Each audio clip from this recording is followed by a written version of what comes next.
আগামী 7 ডিসেম্বর থেকে সারা রাজ্যের সবগুলি হায়ার সেকেন্ডারি স্কুল এবং হাই স্কুল, বিশেষ করে ক্লাস 12 এবং ক্লাস 10 এবং ক্লাস 12 এই স্কুলগুলি, এই ক্লাসগুলি যেসব স্কুলে আছে, ক্লাস 10 ক্লাস এবং ক্লাস 12 ক্লাস যেসব বিদ্যালয়ে রাজ্যের রয়েছে, সেই বিদ্যালয়গুলি আমরা রাজ্য সরকার থেকে খুলতে যাচ্ছি। এবং গত 26 নভেম্বর হাই পাওয়ার কমিটি, যে কমিটিতে বিশিষ্ট শিক্ষাবিদরা রয়েছে, তাদেরকে নিয়ে একটা কমিটি করা হয়েছিল। সেই হাই পাওয়ার কমিটির মতামত নিয়ে আমরা কথা ছিল 1 ডিসেম্বর থেকে স্কুল খুলবে ক্লাস 10 এবং ক্লাস 12। কিন্তু এই ক্ষেত্রে আমরা যেহেতু স্বাস্থ্য দপ্তরের গ্রিন সিগন্যালটা আসতে আমাদের একদিন দেরি হয়েছে, সেজন্য আমরা 1 ডিসেম্বর খুলতে পারিনি। এখন আমরা অলরেডি সিদ্ধান্ত নিয়েছি, স্বাস্থ্য দপ্তরের অনুমতিও চলে এসছে, সম্মতিও এসছে।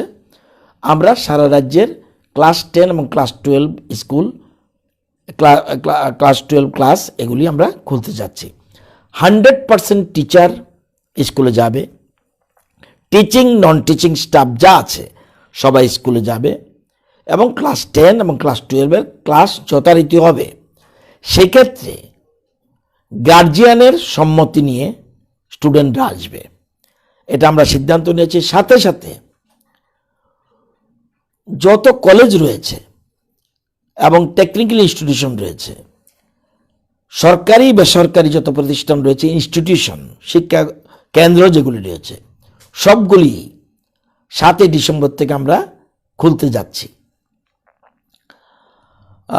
তো এই ব্যাপারে যথারীতি আজকেই একটু আগে আমি কাগজে সই করে দিয়েছি, আমার মেমোরেন্ডামে সই করে দিয়েছি যে আগামী 7 ডিসেম্বর থেকে সারা রাজ্যের ক্লাস 10 এবং ক্লাস 12 শুরু হচ্ছে। এর প্রিন্সিপালটা ঠিক করবে যে রুটিনটা তারা তৈরি করবে, কোন দিন অনার্স আসবে, কোন দিন পাস কোর্সের স্টুডেন্ট আসবে, কোন দিন প্র্যাকটিক্যাল ক্লাস করাবে, এটা তাদের উপরে আমরা ছেড়ে দিয়েছি। সংশ্লিষ্ট কলেজের অধ্যক্ষ বা ভারপ্রাপ্ত অধ্যক্ষ যিনি আছেন, উনি ঠিক করবেন একসাথে আনবে না পৃথক পৃথকভাবে আনবে, তারা এটা ঠিক করবে। এটার জন্য তাদেরকে আমরা সেই নির্দেশিকা জারি করেছি। এবং কলেজের ক্ষেত্রে কোনো গার্জিয়ানদের কনসেন্টের দরকার নেই। স্কুলের ক্ষেত্রে 10 এবং 12 ক্ষেত্রে কনসেন্টের প্রয়োজন রয়েছে। এছাড়া রাজ্য সরকারের যে স্বাস্থ্যবিধি রয়েছে, স্বাস্থ্যবিধি মেনে প্রত্যেকগুলি স্কুল স্যানিটাইজ করা হবে, মাস্ক ব্যবহার করতে হবে, এবং সেখানে থার্মাল স্ক্রিনিং করতে হবে, এবং হাত ধোয়া এগুলির ব্যবস্থা রাখতে হবে। সবগুলি মেনেই আমরা স্কুলে এগুলি করতে যাচ্ছি। আমরা আশা করি এটা করণের, আমরা আশা করছি যে ভালো সংখ্যক ছেলে মেয়ে স্কুলে আসবে। এটা করার উদ্দেশ্য হলো 10 এবং 12 কিছুদিনের পরীক্ষা, কিন্তু তাদের পরীক্ষা আর আমরা দেরি করতে পারছি না। সেজন্য বিশিষ্ট শিক্ষাবিদদের নিয়ে যে কমিটি, তারাও সম্মতি দিয়েছে যে যেহেতু রাজ্যে করোনা পরিস্থিতি অনেকটাই কন্ট্রোল, সেজন্য আমরা এটা জানি। শুধুমাত্র যেসব এলাকায় আমাদের বিশেষ করে কোয়ারেন্টাইন জোন রয়েছে, যদি কোয়ারেন্টাইন জোন থাকে, সেই এলাকাগুলি বাদ দিয়ে সমস্ত স্কুল খোলা হবে, 100% টিচার যাবে। বাকি 9 এবং 11 এখন যেরকম আছে, যে 9 এবং 11 স্কুলে যেতে পারবে, শুধু ক্লাস করার জন্য না, শুধুমাত্র ওপিনিয়ন নেওয়ার জন্য, অ্যাডভাইস নেওয়ার জন্য। এগুলি 9, 12 এখনও খোলা আছে, সারা রাজ্যের স্কুলগুলি খোলা আছে। 50% টিচার যাচ্ছে, এখন 50% জায়গায় 100% হয়ে যাচ্ছে। কিন্তু ওইগুলি 9 এবং 11 সেটা আপনার তারা মতামত নেওয়ার জন্য, অ্যাডভাইস নেওয়ার জন্য, সাজেশন নেওয়ার জন্য স্কুলে যেতে পারে। সেক্ষেত্রেও গার্জিয়ানের কনসার্ন লাগবে। এছাড়া অন্যান্য ক্লাস যেখানে নেবারহুড ক্লাস চলছে, যেমন এডিসি এলাকায় প্রচুর স্কুলে নেবারহুড ক্লাস চলছে, সেটা এসএমসি কমিটি সিদ্ধান্ত নেবে, ওইখানকার স্থানীয় জনপ্রতিনিধি নিয়ে তারা ক্লাস করছে, সেটা আগের মতোই চলবে। এই সিদ্ধান্ত আমরা গ্রহণ করেছি। আমাদের ডাইরেক্টর অফ স্কুল এডুকেশন থেকে টিম ভাগ করে করে সারা রাজ্যের বিভিন্ন জেলায় আমাদের শিক্ষা দপ্তরের যে টিম রয়েছে তারা ঘুরে ঘুরে পর্যবেক্ষণও থাকবেন, সবগুলি স্কুল সঠিকভাবে চলছে কিনা এগুলির জন্য আমরা টিম পাঠাবো। এবং আমিও চেষ্টা করব কয়েকটা স্কুলে যাওয়ার জন্য, যে ঠিক মতো ক্লাস হচ্ছে কিনা এবং সবগুলি স্বাস্থ্যবিধি মেনে করা হচ্ছে কিনা এটা।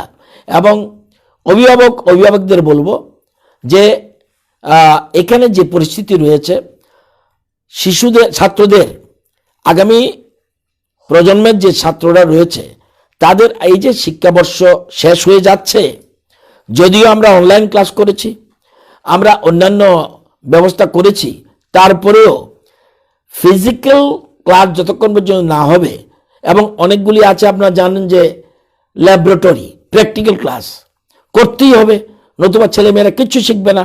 সেজন্য অভিভাবিকা, ছাত্রছাত্রী, শিক্ষাপ্রেমী সারা রাজ্যে যারা রয়েছেন, বুদ্ধিজীবী, শিক্ষাজীবী, সবাইকে অনুরোধ করছি সহযোগিতা করবেন। এবং ভারতবর্ষের কিছু কিছু রাজ্যে এটা খোলা হয়েছে, আমরাও সেইভাবে এগোচ্ছি।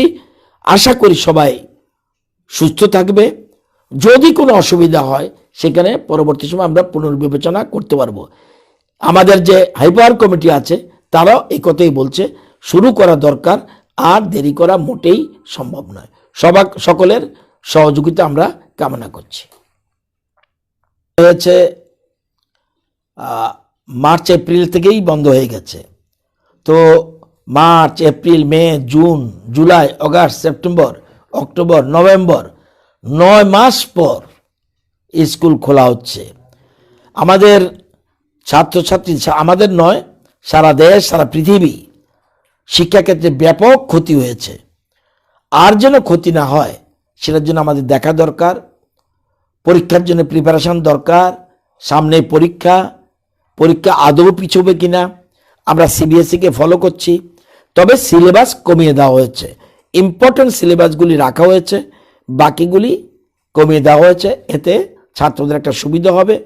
তবুও আমরা বলবো যে সকল ছাত্রছাত্রী মনোযোগ সহকারে এই যে কিছুদিন ক্লাস হবে, আমরা এবার আরেকটা জিনিস করব, যেটা হলো আমরা টেস্টে যাচ্ছি না, আমরা এবার করছি প্রি বোর্ড এক্সামিনেশন করছি, যাতে ছাত্ররা ওই মূল পরীক্ষা যাওয়ার আগে, বোর্ডের পরীক্ষা যাওয়ার আগে একটা মানসিকভাবে তৈরি হতে পারে। সেই জন্য আমরা একটা প্রি বোর্ড পরীক্ষা নেব, সেটা ফেব্রুয়ারির ফার্স্ট উইকের দিকে আমরা করার চিন্তা করছি। এই জন্য আমরা স্কুলটা খুলতে যাচ্ছি। খোলার ক্ষেত্রে এখন পর্যন্ত কোনো সিদ্ধান্ত আমরা গ্রহণ করিনি, কিন্তু সেখানে আপনার হাই পাওয়ার কমিটি যখন মিটিংয়ে বসবে সেখানে আমরা সিদ্ধান্ত নেব। কিন্তু এমনি প্রাইমারি স্কুলে যারা যারা এসএমসি কমিটি নিজেরা নেবারহুড ক্লাস করছে, সেখানেও গার্জিয়ানের সম্মতি দিচ্ছে, সেগুলি তারা চালু করতে পারবে তাদের সিদ্ধান্ত মোতাবেক। এখন এই মুহূর্তে প্রাইমারি স্কুল খুলছি না।